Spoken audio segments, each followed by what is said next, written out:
नमस्कार, मैं SKP triple S point में आपका स्वागत करता हूं। लेखपाल स्पेशल में आज 20वां दिन है और आज हम लोग बात कर रहे हैं क्षेत्र मिति में 3D शेप्स के बारे में, यानी तीन विमीय आकृतियों का सरफेस एरिया और वॉल्यूम यानी आयतन और पृष्ठ का क्षेत्रफल निकालना सीखेंगे। तो आइए हम लोग पहले इसके कॉन्सेप्ट को और इसके फार्मूलेज को समझते हैं कि किस तरह से कॉन्सेप्ट और फार्मूला डेवलप किए गए हैं जो क्वेश्चन पर अप्लाई किए जाते हैं। देखिए, जो जो 3D शेप्स हैं यानी तीन विमीय आकृतियां। 3D का मतलब ये हो गया कि जिसमें लंबाई हो, चौड़ाई हो और ऊंचाई हो, और ऊंचाई की जगह पर गहराई भी आ सकता है और मोटाई भी आ सकता है। तो ऐसी आकृतियां जिसमें लंबाई, चौड़ाई और ऊंचाई होती हैं उनको 3D शेप्स या तीन विमीय आकृति कहते हैं। तीन विमीय, तीन विमा होता है इसमें, यानी थ्री डायमेंशनल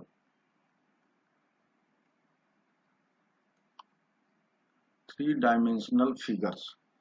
अब ये जो थ्री डायमेंशनल फिगर्स हैं ये दो पार्ट में बटे हुए हैं। या तो ये प्रिज्म है या पिरामिड है। या तो ये प्रिज्म है और या दूसरा है पिरामिड। पिरामिड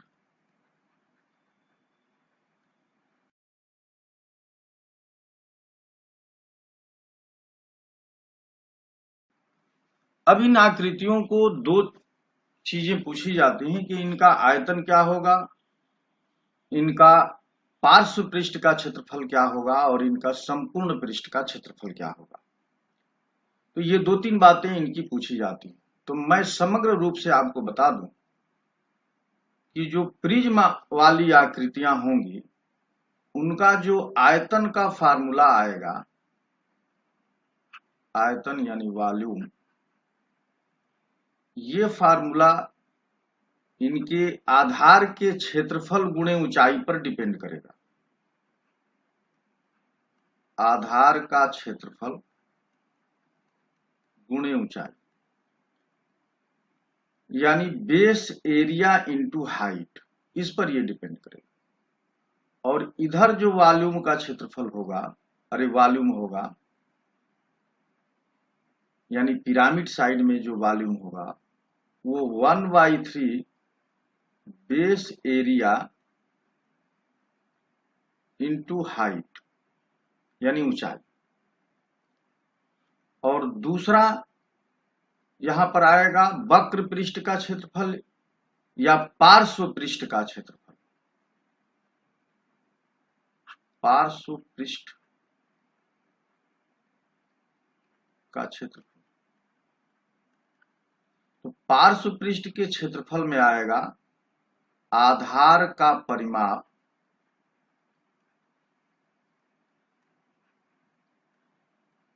गुणे ऊंचाई।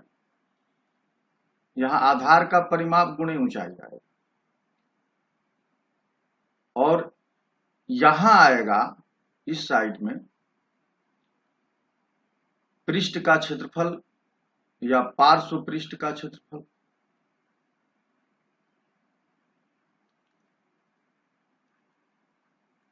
यहां आएगा 1/2 आधार का परिमाप, आधार का परिमाप गुणे तिरछी ऊंचाई।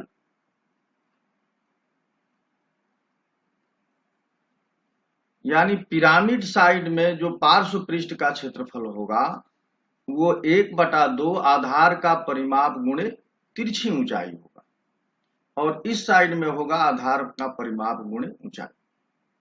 अब हम लोग ये देखेंगे कि इनके बेस क्या क्या हो सकते हैं।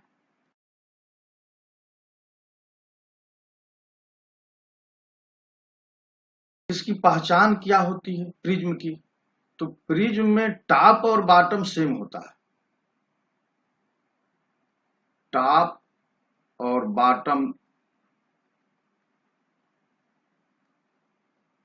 यानी जो बेस पर रहेगा वही टॉप पर भी रहेगा। ये दोनों की आकृति सेम होती है, टॉप और बॉटम सेम होता है यानी इक्वल होता है, सेम होता है। और यहां पर पिरामिड साइड में जो टॉप होता है वो एक बिंदु होता है, पॉइंट, और बेस कोई भी आकृति होती है। तो यहां पर टॉप और बॉटम सेम नहीं होते पिरामिड साइड में, यानी पिरामिड का टॉप पॉइंट होता है और बेस त्रिभुज हो सकता है, चतुर्भुज हो सकता है, वृत्त और बहुभुज कोई भी हो सकता है। तो ये मेन दो डिफरेंस है। अब यहां पर उदाहरण स्वरूप कौन कौन आकृतियां आएंगी, तो इन आकृतियों के एग्जाम्पल्स हैं। कौन कौन आकृतियां मिलेंगी आपको, तो यहां मिलेगा आपको घन यानी क्यूब, दूसरा घनाभ यानी क्यूबॉइड, तीसरा यहां बेलन यानी सिलेंडर। ये कुछ आकृतियों के शेप्स के एग्जाम्पल्स हैं जो प्रिज्म के एग्जाम्पल हैं, यानी प्रिज्म होते हैं। अब इधर क्या क्या मिलेगा, इधर मिलेगा शंकु यानी कोन, इधर मिलेगा गोला जो पिरामिड का उदाहरण है, स्फेयर, और इधर मिलेगा समचतुष्फलक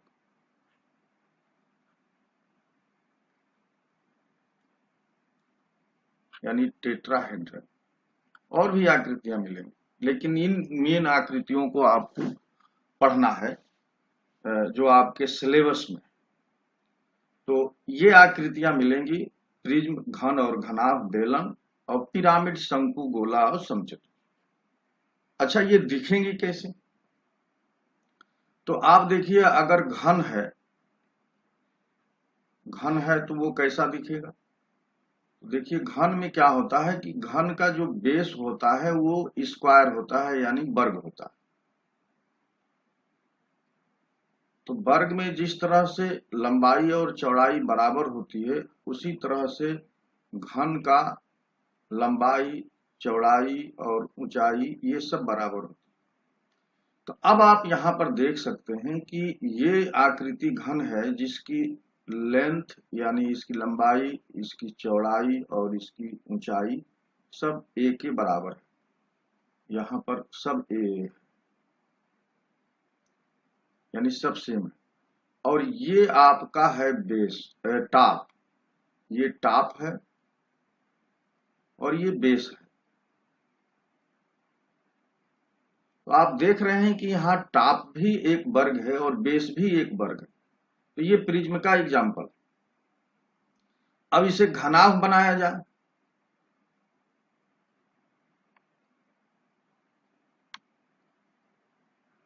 यानी क्यूबॉइड अगर बनाया जाए, तो क्यूबॉइड का जो बेस होता है वो रेक्टेंगल होता है यानी आयत होता है।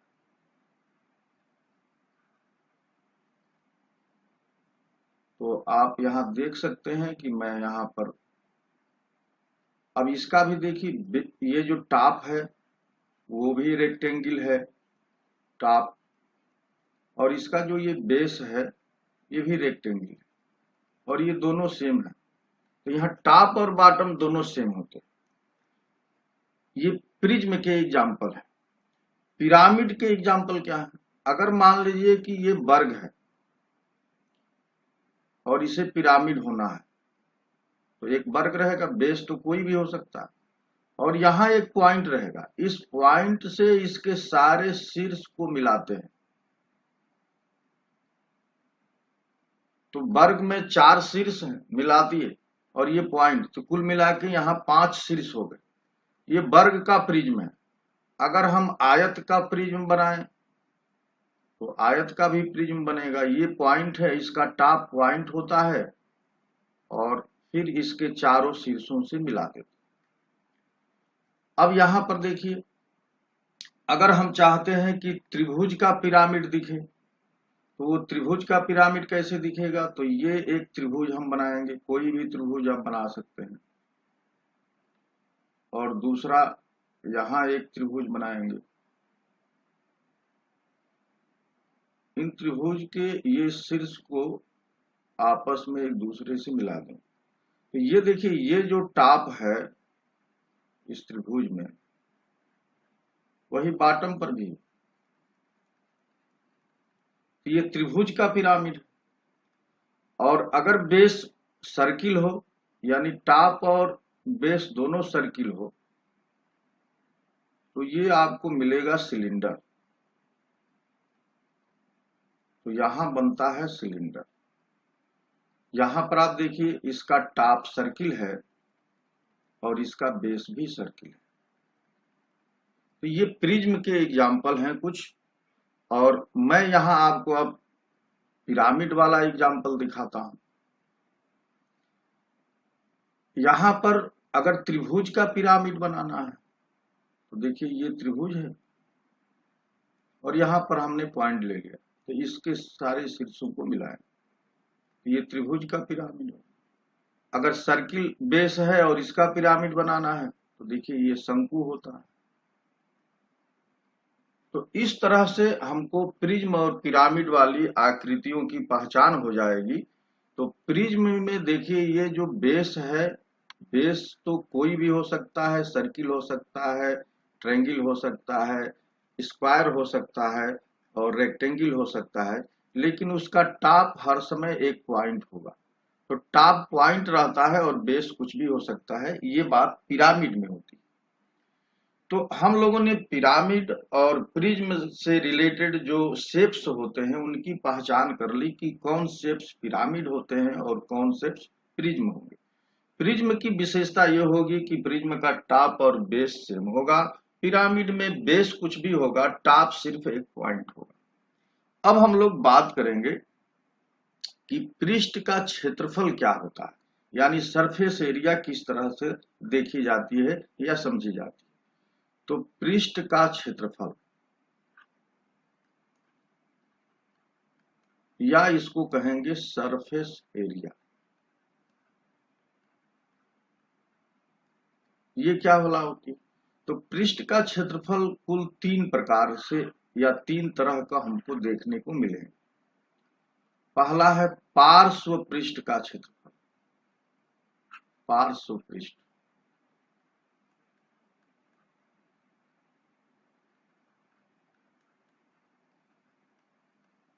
ये पार्श्व पृष्ठ क्या है? इसको अंग्रेजी में लेटरल सरफेस एरिया बोलेंगे। लेटरल सरफेस एरिया, और इसको शार्ट में हम लोग LSA कहेंगे, लेटरल सरफेस एरिया, LSA कहेंगे।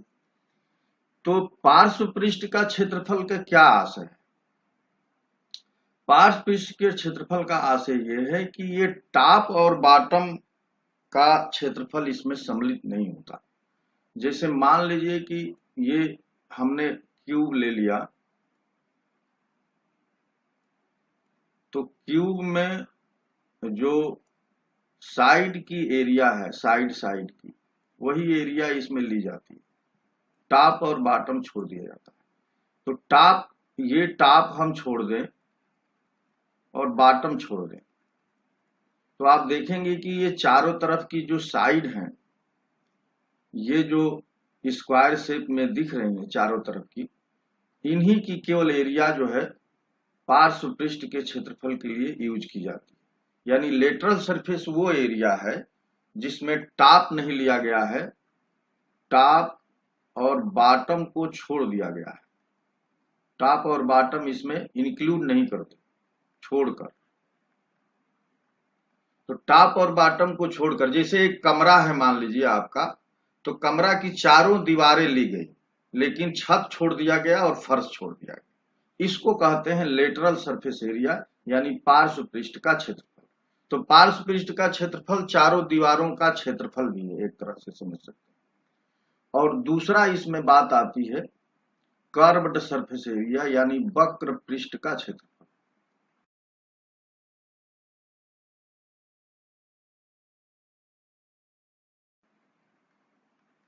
वक्र पृष्ठ का क्षेत्रफल।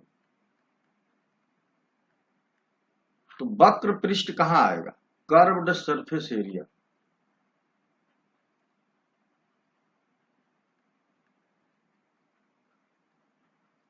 इसको हम लोग शॉर्ट में कहेंगे CSA, कर्व्ड सरफेस। तो ये कर्व्ड सरफेस एरिया कहां आएगी? तो कर्व्ड सरफेस एरिया जो कर्व वाली चीजें हैं, यानी यहां पर बेलन आ जाएगा, सिलेंडर की बात आएगी, यहाँ सिलेंडर आ जाएगा, कोन आ जाएगा, ये सब कर्व्ड सरफेस एरिया में आएंगे। यानी ये वाले पोर्शन केवल लिए जाएंगे, इसका बेस नहीं लिया जाएगा और टॉप नहीं लिया जाएगा। तो इसको कर्व्ड सरफेस एरिया या वक्र पृष्ठ का क्षेत्रफल।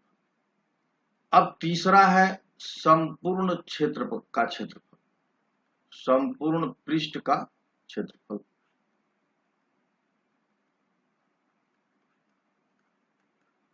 इसको बोलेंगे टोटल सरफेस एरिया या TSA। टोटल सरफेस एरिया में क्या है कि जो कर्व्ड सरफेस एरिया है या लेटरल सरफेस एरिया है, उसमें टॉप और बॉटम और ऐड हो जाएगा।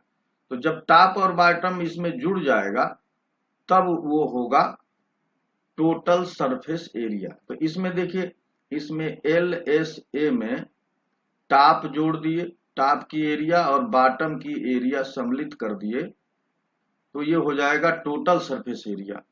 या इस एरिया में कर्व्ड सरफेस एरिया में टॉप और बॉटम की एरिया ऐड कर दिए, तो ये हो जाएगा टोटल सरफेस एरिया कर्व्ड वाले, यानी शंकु का, बेलन का जो संपूर्ण पृष्ठ का क्षेत्रफल होगा वो curved surface area plus top और बॉटम दोनों को जोड़कर।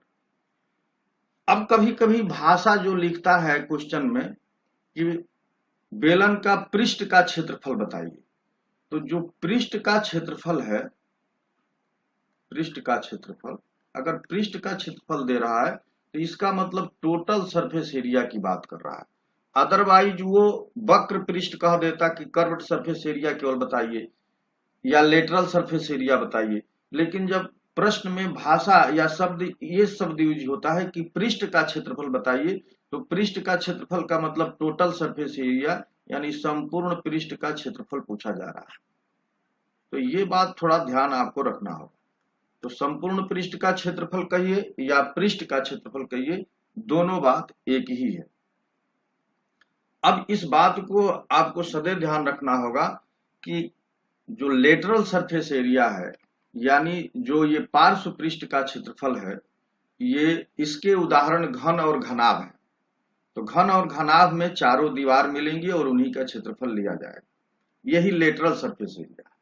जो वक्र पृष्ठ है, तो अगर कोई सिलेंडर ले लिए हैं, पाइप ले लिए हैं, तो उसके टॉप और बॉटम को छोड़ दीजिए, तो बाकी जो कर्व वाला पोर्शन है, जो वक्र पोर्शन है, उसका जब क्षेत्रफल लेंगे तो वो कर्व सरफेस एरिया है, यानी वक्र पृष्ठ का क्षेत्रफल है।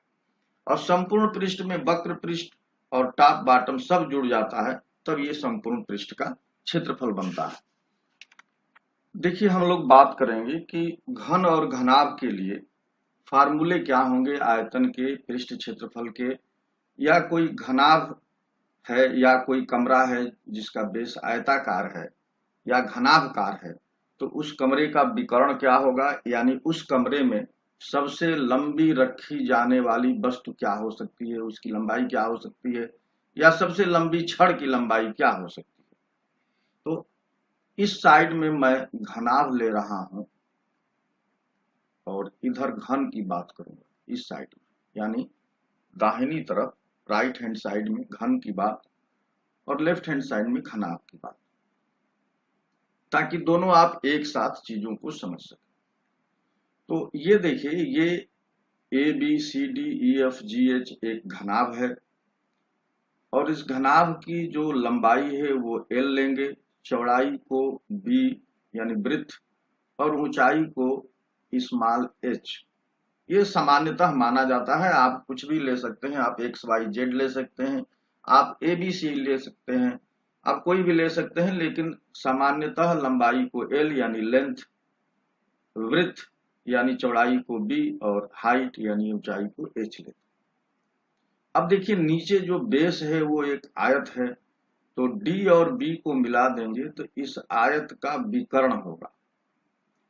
तो ये वाली एडी जो साइड है या डीए जो साइड है, इसकी भी लंबाई बी ही होगी। तो ये जो डीबी है, ये देखिए आयत एक समकोण त्रिभुज ये बन गया, डी ए बी एक समकोण त्रिभुज बन गया जिसका कर्ण डीबी है या बीडी है। तो इसकी लंबाई क्या होगी? तो इसकी लंबाई होगी √L² प्लस बी स्क्वायर। भाई एल स्क्वायर ये ए बी है और ए डी बी है, तो जो बी डी है, जो बी डी विकर्ण है, इसकी लेंथ हो जाएगी √L² प्लस बी स्क्वायर। और यहाँ पर देखिए इसकी ऊंचाई h है, तो ऊंचाई यहाँ पर GD जो है इसकी ऊंचाई हो जाएगी, ये भी h होगी।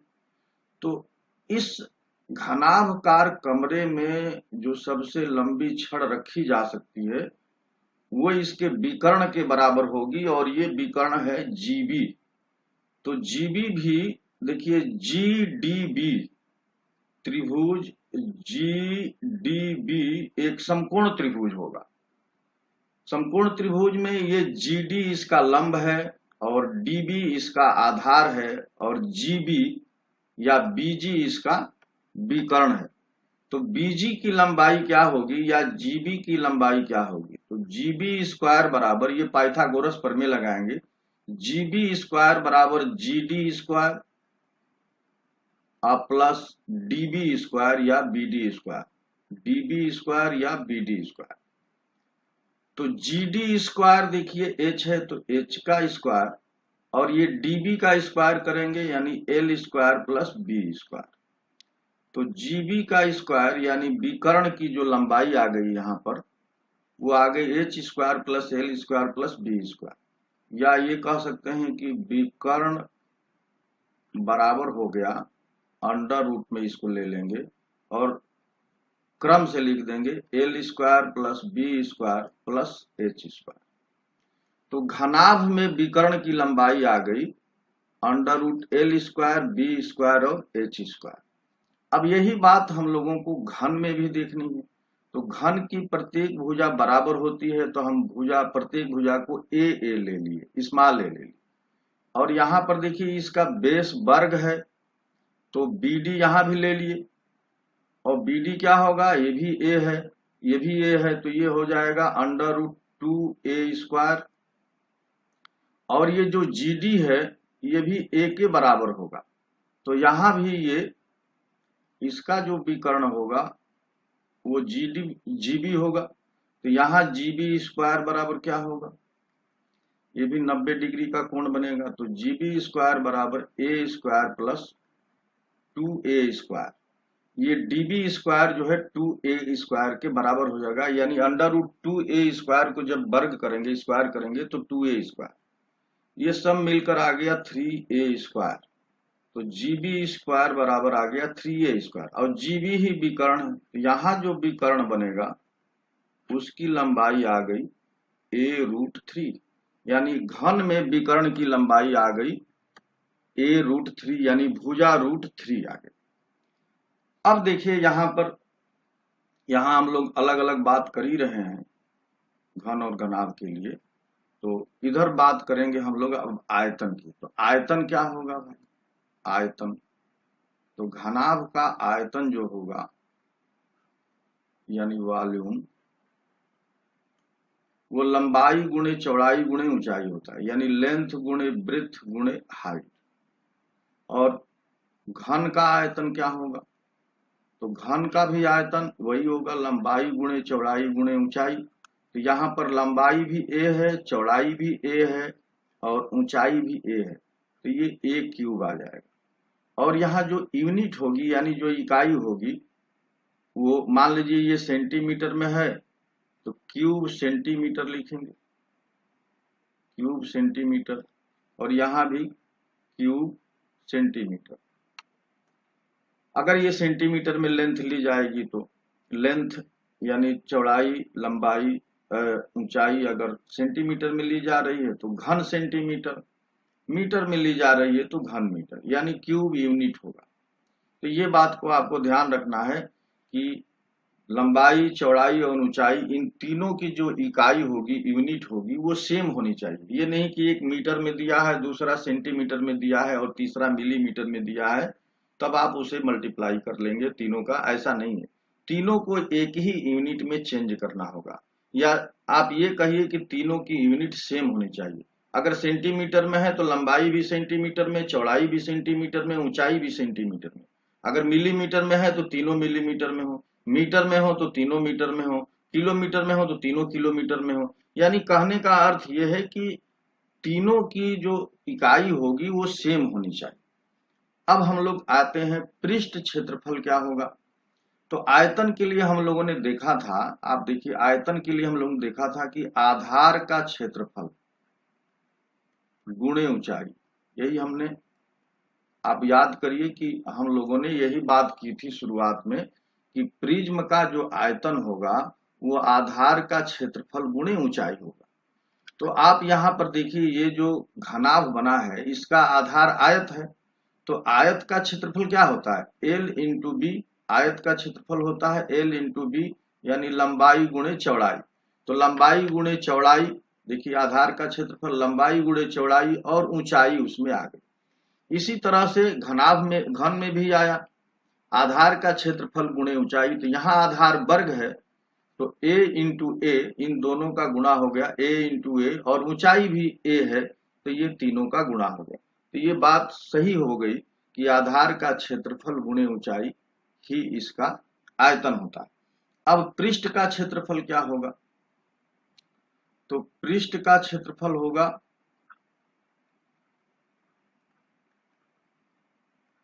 आधा जाना है, तो टॉप और बॉटम जोड़ेंगे तो देखिए L इंटू एच होगा। ये सामने जो फेस दिख रहा है इसकी लंबाई L है और ऊंचाई h है, तो ये एक आयत बनेगा जिसकी लंबाई L होगी और चौड़ाई h के बराबर होगी। ये b इसकी चौड़ाई होगी। इसी तरह से ये जो फेस है, ये जो फेस है ये वाला, इसकी, ये भी एक आयत है, इसकी लंबाई b और इसकी चौड़ाई h होगी। और ये जो टॉप पर जो फेस दिख रहा है, आप देखिए इसकी लंबाई L होगी और चौड़ाई b होगी। तो इन तीनों को, तीनों फेस का क्षेत्रफल लिख करके और उनका डबल कर देंगे तो छेवों का क्षेत्रफल आ जाएगा। तो एल एच, बी एच और एल बी, ये जो 6 तरीके के फलक हैं, फेसेज हैं, उनके क्षेत्रफल लिखे तो 3 का लिख करके और 2 का मल्टीप्लाई कर देंगे तो ये बराबर हो जाएगा। तो ये आ गया पृष्ठ का क्षेत्रफल या संपूर्ण पृष्ठ का क्षेत्रफल। तो इसको हम लोग थोड़ा सा करीने से लिख लेते हैं, तो L B plus L H plus B H, ये हो गया संपूर्ण पृष्ठ का क्षेत्रफल। और यहाँ पर संपूर्ण पृष्ठ का क्षेत्रफल क्या होगा, यहाँ पर होगा, चूंकि पृष्ठ का क्षेत्रफल कहिए या संपूर्ण पृष्ठ का क्षेत्रफल,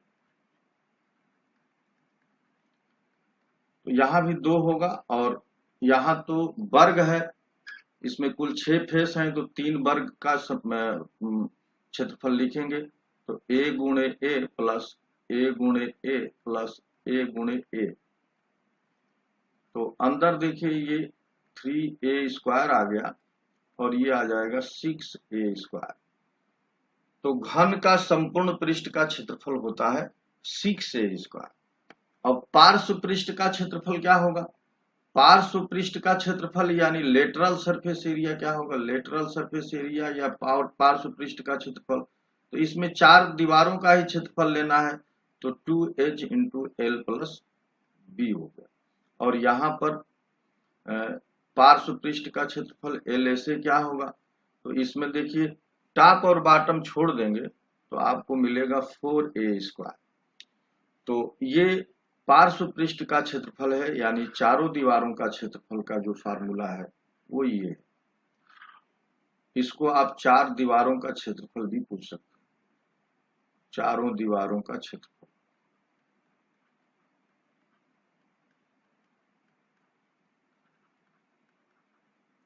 तो ये होता है 2h एल प्लस बी, यानी लंबाई धन चौड़ाई, और यहाँ चारों दीवारों का क्षेत्रफल,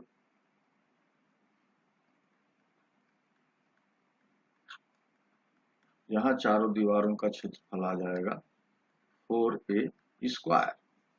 तो हम लोगों ने ये चीज जान लिया कि इसमें कुल 3 ही तरह के फार्मूले हैं। आयतन क्या है, विकर्ण क्या है, और पृष्ठ का क्षेत्रफल क्या है। और लेटरल सरफेस एरिया को पार्श्व पृष्ठ का क्षेत्रफल या टॉप और बॉटम को छोड़ दें तो ये क्षेत्रफल होता है लेटरल सरफेस एरिया। और ये बात होती है 4 दीवारों के क्षेत्रफल के जैसे। अब हम लोग बात करेंगे कि अगर कोई घनाभ है, यहाँ घनाभ के लिए स्पेशल बात हो, क्यूबाइड, और इस घनाभ के 3 पृष्ठ आपको दिख रहे हैं और तीनों पृष्ठों के क्षेत्रफल दिए हुए। आप देखिए कि मैं क्या कहना चाहता हूं।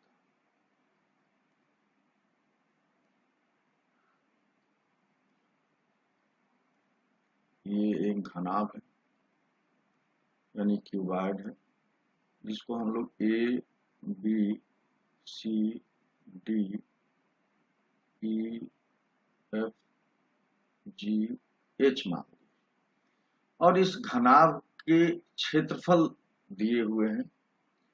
और वो घनाभ के क्षेत्रफल किस तरह से दिए हुए हैं, वो इस तरह से दिए।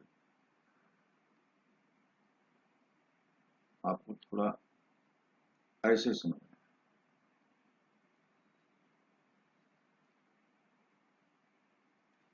ये जो सामने फेस है इसका क्षेत्रफल दे दिया है। जैसे मान लीजिए हम ABCD मान लें, ABCD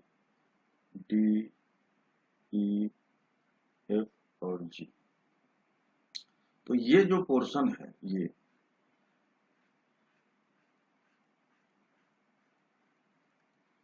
इसका क्षेत्रफल दिया है x, क्षेत्रफले दे दिया है। और ये जो पोर्शन है इसका क्षेत्रफल दे दिया है z, यानी FEDG का क्षेत्रफल z दे दिया। और ये साइड में जो आपको दिख रहा है ये, और इसका क्षेत्रफल दे दिया y। तो इनके क्षेत्रफल यानी 3 फलकों के 3 फेसेज के क्षेत्रफल दे दिए। तो पूछ रहा है कि इन क्षेत्रफलों में और आयतन में क्या संबंध होता है। तो हम लोग अगर इसकी लेंथ को L और चौड़ाई को B और ऊंचाई को H ले लें तो x, देखिए x किसके बराबर होगा, ये x है। तो ये एक आयत है और आयत की लंबाई L है और इसकी चौड़ाई H मानी जाएगी क्योंकि ये ऊंचाई के बराबर है। तो x बराबर होगा L इंटू H, इसका क्षेत्रफल आ गया। इसी तरह से y बराबर क्या होगा, y बराबर देखिए ये भी एक आयत है BC और BCDE एक आयत है और इसका क्षेत्रफल y दिया। तो ये वास्तव में क्या है, ये एक आयत है, इसकी लंबाई b और चौड़ाई h माना गया। तो b इंटू h, और z क्या है, z देखिए z ये लंबाई है यानी FEDG की ये लंबाई होगा और ये चौड़ाई b हो गई। तो L इंटू b ये हो गई z के बराबर। यहां पर हमने L ये लिया, B ये लिया और H ये लिया। तो हम x का क्षेत्रफल, x जो दिया है वो क्षेत्रफल दिया है, तो वो हो गया L इंटू H, क्योंकि ये जो B है ये भी इसकी हाइट H ही होगा और ये एक आयत बन रहा है। तो इस आयत का क्षेत्रफल दिया है यानी 3 फेस का ही क्षेत्रफल x के बराबर दिया है। तो x बराबर हो गया L इंटू H, y बराबर B इंटू H और z बराबर L इंटू B। और आयतन क्या होता है, आयतन होता है लेंथ गुणे ब्रेथ गुणे हाइट, ये आयतन होता है। तो अब हम लोगों को क्या करना है कि ये जो एक्स वाई जेड है इन तीनों का गुणा कर देंगे। तो एक्स वाई जेड गुणा कर देंगे तो एल एच गुणे बी एच गुणे एल बी आ गया। तो आप यहां पर देखेंगे कि एल 2 बार आया, बी 2 बार आया और एच 2 बार आया, यानी एल स्क्वायर बी स्क्वायर और एच स्क्वायर लिख सकते हैं, या एल बी एच का होल स्क्वायर लिख सकते हैं। और एल बी एच को आपने वी माना है, वी, तो यहां पर वी का स्क्वायर कर देंगे और इधर है एक्स वाई जेड। तो वी स्क्वायर बराबर आ गया एक्स वाई जेड, या वी बराबर आ गया under root X Y Z. यानी अगर तीन फलकों के क्षेत्रफल दिए हों, तीन फलकों के क्षेत्रफल दिए हों, तो उन तीन फलकों के क्षेत्रफल और आयतन में ये संबंध होता है। ये बात आपको याद रखनी, इस संबंध से हम इसकी बात करेंगे कि ये v बराबर होता है under root X Y Z. अब अगर मान लीजिए कि बात इस तरह से लिखी हो कि यदि एक घनाभ की यानी क्यूबाइड की लंबाई, चौड़ाई, ऊंचाई क्रमशः ए बी सी हो, ए बी सी हो, तो सरफेस एरिया एस और वॉल्यूम वी में संबंध क्या होगा।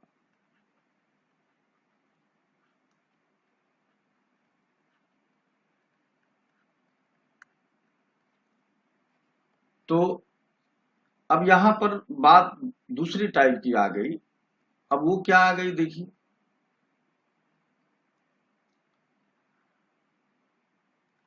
यहां अब लंबाई चौड़ाई को एबीसी दे दिया गया।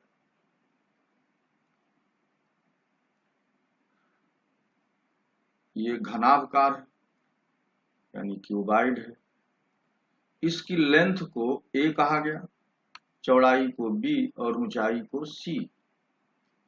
तो सरफेस एरिया क्या होगा, टोटल सरफेस एरिया को एस कहा गया, तो ये होगा टोटल सरफेस एरिया, ये A B B C plus A C, यानी सब फेसेज की एरिया इसमें जोड़कर डबल कर देंगे, यानी 3 फेस की एरिया जोड़ करके डबल कर देंगे तो हमको 6 फेस की एरिया आ गई। और वॉल्यूम क्या होगा, ए बी सी यानी तीनों भुजाओं का गुणनफल इसका वॉल्यूम। अब इन तीनों में हमको संबंध लिखना है। तो देखिए एस बराबर क्या होगा, 2 into A B plus B C plus A C या सी। अब इस एस में हम वॉल्यूम से भाग दे दें, तो एस में हम भाग दे दिए ए बी सी से, और इसको लिखेंगे 2 बाई ए बी सी, और यहां ब्रैकेट में A B plus B C plus A C. ध्यान समझिए इसको। अब ये 2 को यहीं रहने दें और ए बी सी को अंदर ले जाएं, तो A B upon A B C plus B C upon A B C plus A C upon A B C. अब देखिए ए बी यहां से कट जाएगा, बीसी से बीसी कट जाएगा, एसी से ए और सी कट जाएगा, तो अंदर क्या बच गया, अंदर देखिए 1 अपान सी बच गया, यहां पर 1 अपान ए बच गया, और यहां पर 1 अपान बी बच गया।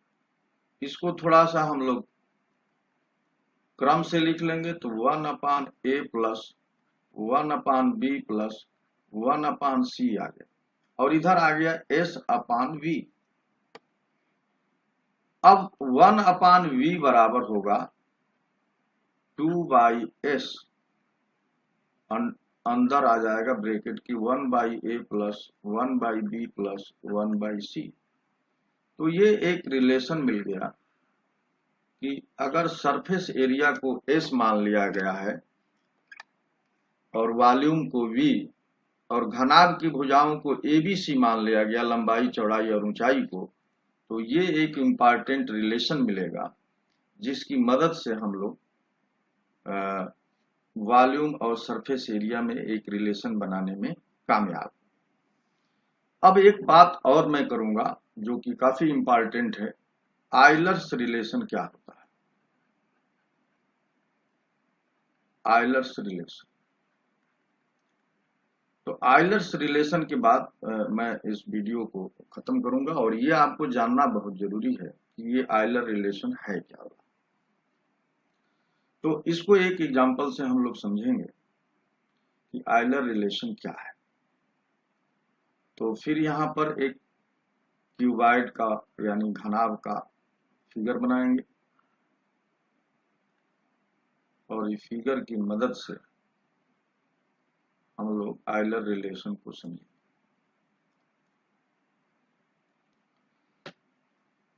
देखिए ये फिगर है और इसको जो सबसे पहले बात हम लोगों को समझनी है, शीर्ष या वर्टिसेज, तो ये जो घनाभ है इसमें वर्टिसेज या शीर्ष क्या होती है, तो जहां पर ये तीनों लाइंस मिल रही हैं इन्हीं को शीर्ष कहते हैं, इन तीनों लाइंस को। तो आप देखिए 4 शीर्ष यानी 4 वर्टिसेज नीचे हैं और 4 ये ऊपर हैं, तो कुल 8 वर्टिसेज हैं। इन्हीं को वर्टिसेज कहा जाएगा, शीर्ष कहा जाएगा। ये सब क्या है, शीर्ष है। शीर्ष के बाद आएगा एजेज, EADGES, यानी कोर, कोरें। कोर कितनी, तो जितनी इसमें लंबाई लाइंस यूज की गई हैं वही कोर है। तो देखिए 4 लाइंस ये नीचे हैं और 4 ये डंडे खड़े हैं, तो 4 4 8 और 4 ऊपर ये बंधे हुए हैं, तो कुल ये 12 है। तो एजेज जो होती हैं वो जितनी उसमें लाइंस यूज की गई हैं वो सबको एजेज में काउंट किया जाएगा। अब तीसरा आता है फलक यानी फेसेज, इसको हिंदी में फलक कहेंगे या पृष्ठ भी कह सकते। पृष्ठ, इनकी संख्या क्या होगी, तो देखिए इनकी संख्या कुल इसमें 6 होगी। ये सामने का एक फेस दिख रहा है और इसके पीछे ये वाला फेस, देखिए इसके पीछे ये वाला है और सामने वाला फेस ये है, सामने वाला और पीछे वाला है। अगर हम आपको सॉलिड चित्र बनाकर दिखाएं तो वो चित्र इस तरह से,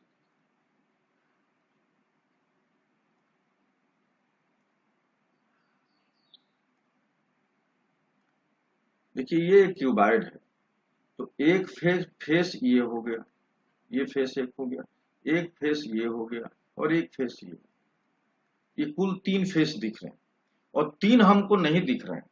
देखिए ऊपर वाले से नीचे वाला दबा है जो दिख नहीं रहा है, और ये जो साइड है इसके इस साइड में फेस है वो नहीं दिख रहा है और इसका पीछे है वो नहीं दिख रहा है। तो इसमें कुल 6 फेसेज होंगे, 3 जो हमको दिखते हैं और 3 नहीं दिखते हैं, तो कुल फेसेज की संख्या 3 होती है। तो शीर्ष को हम लोग, जो शीर्ष है इसको V मानेंगे, एजेज को E मान लिए और फेसेज को F मानेंगे। तो इसमें एक रिलेशन आता है V minus E plus F बराबर 2, इसके बराबर होना चाहिए।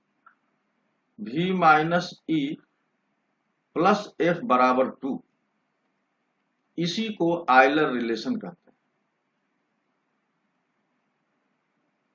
यही आयलर रिलेशन है। आयलर ने दिया कि शीर्षों के बीच, पृष्ठों के बीच और कोरों के बीच क्या संबंध होगा।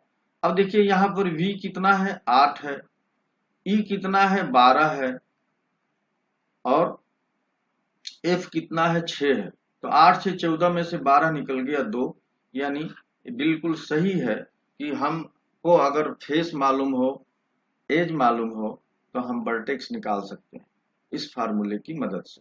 तो यही है आयलर्स रिलेशन। तो तीन बीवीय आकृतियों में थ्री डायमेंशनल जो शेप्स होते हैं उन पर हम लोगों ने काफी डिटेल चर्चा किया, और ये चर्चा कैसी आपको लगी, ये डिस्कशन और ये कॉन्सेप्ट आपको कैसा लगा, जरूर आप बताइएगा कमेंट करके।